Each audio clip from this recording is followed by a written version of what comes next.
হিন্দু শাস্ত্রে মৃত্যুর দেবতা যমরাজ। দক্ষিণ ভারতে তাকে লোকপালও বলা হয়ে থাকে। পুরাণ মতে এই পৃথিবীতে তারই প্রথম মৃত্যু হয়। তারপর ভগবান শিবের আশীর্বাদে তিনি মৃত্যুর দেবতা হিসেবে উন্নীত হন। হিন্দু শাস্ত্রে বিশ্বাস করা হয় যে মৃত্যুর ঠিক আগে যমদূতেরা পৃথিবীকে বিদায় জানানোর মুখে দাঁড়িয়ে থাকা আত্মাকে নিতে আসে। তারপর জীবনদশায় তার কর্মফল অনুসারে তাকে স্বর্গ ও নরকে নিক্ষেপ করে স্বয়ং যমরাজ।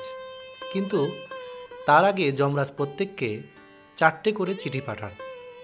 এই 4 চিঠি তার পৃথিবী ছাড়া প্রস্তুতির বার্তা হিসেবে পাঠানো হয়।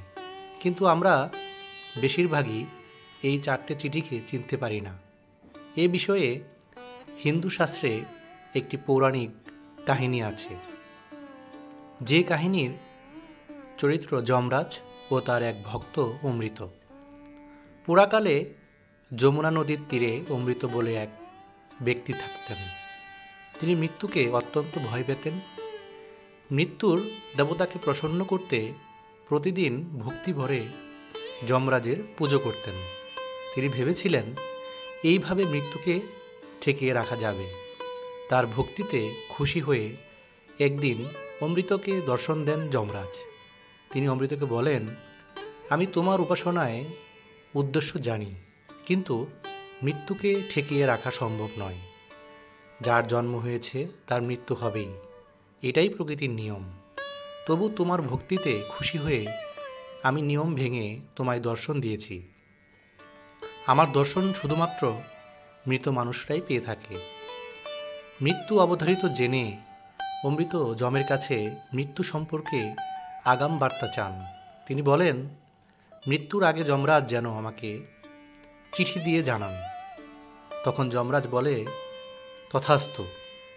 যমরাজ জানান যে এর পরিবর্তে সেই বার্তা পাওয়ার সঙ্গে সঙ্গেই তিনি যেন মৃত্যুর জন্য নিজেকে প্রস্তুত করা শুরু করেন। বেশ কয়েক বছর কেটে যাওয়ার পর যমরাজের কোনো চিঠি আসেনি। এই ভেবে ভোগ এবং কামের জীবনে নিজেকে ডুবিয়ে দেন অমৃত। তার চুল পাকতে শুরু করলো, কিন্তু যমের চিঠি তো আসেনি। নিজের জীবনে নিমজ্জিত রইলেন তিনি। আরও কয়েক বছর পর তার সব দাঁতও পড়ে গেল, তবু যমের চিঠি পেলেন না তিনি। জীবন চলল একইভাবে। এরপর একদিন দৃষ্টিশক্তি হারালেন অমৃত। তবু যমের চিঠি না পাওয়ায় আনন্দে মশগুল তিনি। একসময় চলাফেরার ক্ষমতাও হারালেন। তারপর একদিন দেখেন যমদূতেরা তাকে নিতে এসেছে। এ কী কাণ্ড! চিঠি না পাঠিয়েই তার মৃত্যুর দিন কি করে স্থির করলেন যমরাজ? যমরাজের বিরুদ্ধে প্রতিশ্রুতি ভঙ্গের অভিযোগ করলেন অমৃত। যমরাজ উত্তরে জানালেন, পার্থিব আনন্দের মোহে তোমাকে অন্ধ করে দিয়েছিল, তাই আমার পাঠানো বার্তা তোমার চোখে পড়েনি। তোমার মনে নেই, বহু বছর আগে তোমার চুল পেকে যায়, সেই পাঠানো প্রথম চিঠি ছিল আমার প্রস্তুত হবার। এরপর তোমার দাঁত পড়ে, সেটিও আমার দ্বিতীয় চিঠি। এরপর তোমার দৃষ্টিশক্তি চলে যায়, তা হলো আমার পাঠানো তৃতীয় চিঠি। তখনও তুমি প্রস্তুত হলে না। এরপর তোমার চলাফেরা করার ক্ষমতাও চলে যায়, আমার সেই চিঠিও তোমার চোখে পড়ল না। আমরা প্রতিনিয়ত